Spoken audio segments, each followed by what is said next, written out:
Hello viewer, আজকে আমরা Sprite দিয়ে আর চা পাতা দিয়ে একটা মজার একটা পানীয় তৈরি করতেছি। আমরা স্প্রাইট নিছি সামনে, দুইটি স্প্রাইট, এবং তার সঙ্গে চা পাতা মিশানো হবে। আপনারা দেখতে থাকুন আমাদের এই ভিডিওটি। ভালো লাগলে লাইক, কমেন্ট, শেয়ার দিয়ে পাশে থাকুন। এবার আমরা গ্লাসের মধ্যে ঢালতেছি স্প্রাইটটাকে। সবার আগে খোলানো হচ্ছে স্প্রাইটটাকে, তারপর ঢালানো হচ্ছে। দেখেন কিভাবে স্প্রাইটের ইয়েগুলো উঠতেছে, কার্বন ডাইঅক্সাইডগুলো উঠতেছে,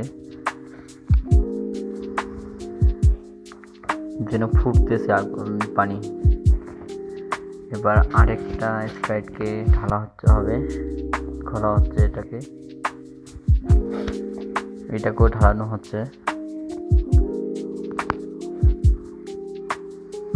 এখন আপনারা সবাই দেখতে পাচ্ছেন। ভালো লাগলে শেয়ার, কমেন্ট, সাবস্ক্রাইব দিয়ে পাশে থাকুন।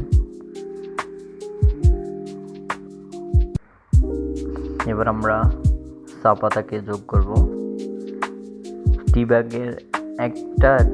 একটা গ্লাসের মধ্যে দিতে হবে।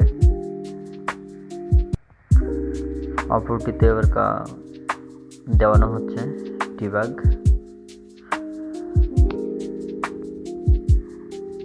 ব্যাগ দেওয়ার কাজ শেষ। আমরা এখন চা পাতাগুলোকে ভিজানোর ব্যবস্থা করতেছি। এই পর্যায়ে আমরা দেখলাম টি ব্যাগে কিভাবে চা পাতা ভিজাতে হয়। এখন আমরা দেখতে পাচ্ছি চা পাতা দেওয়া শেষ। এবার ঢাকনা দেওয়া হবে, যাতে জিনিসটাতে নোংরা এবং মশামাছি না পড়ে।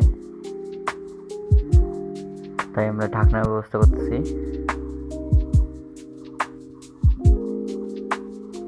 আপনারা সবাই জানেন যে ঠান্ডা বা পানীয় জাতীয় খোলা রাখতে নেই। দ্রুত সময় খোলা রাখলে ওর স্বাদ পরিবর্তন হয়ে যেতে পারে। তাই আমরা ঢাকনার ব্যবস্থা করলাম। এখন ঢাকা দেওয়া হচ্ছে।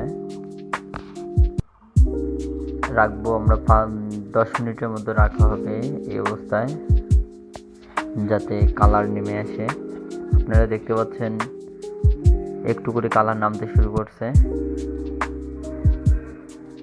আপনারা দেখেন, এখন 5 মিনিট পর কালার দেখেন, খুবই সুন্দর কালার আছে। মনে হচ্ছে ওয়াইন, কিন্তু এটা ওয়াইন না। এখন আমরা বরফ সংযোগ করলাম এবং বরফ সংযোগ করতেছি, যাতে খাবারটাকে আরো ফ্রেশ এবং মাইন্ডফুল লাগে। আমরা এবার খাওয়ার প্রস্তুতি নিচ্ছি। সবাই জানেন ওয়ান্ডারফুল, খুবই সুন্দর, বেস্ট অফ লাক, অসাম হয়েছে।